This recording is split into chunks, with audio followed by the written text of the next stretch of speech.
मुस्लिम league नून के शेरों रोज कहता है, अब तो टांगे कांपने को दिल नहीं करता कि कहे टांगे कांप रही, अब कहना चाहिए कांपे टांग रही हैं। रोज कहता है कि मेरे पास सियासी पत्ते हैं, मेरे पास बड़े पत्ते हैं।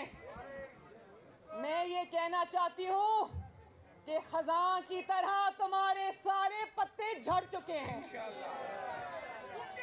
अब तुम्हारा पत्ता कट चुका है। अब अगर तुम्हारे पास तुर्क का एक ही पत्ता है जिसको कहते हैं ट्रम्प कार्ड,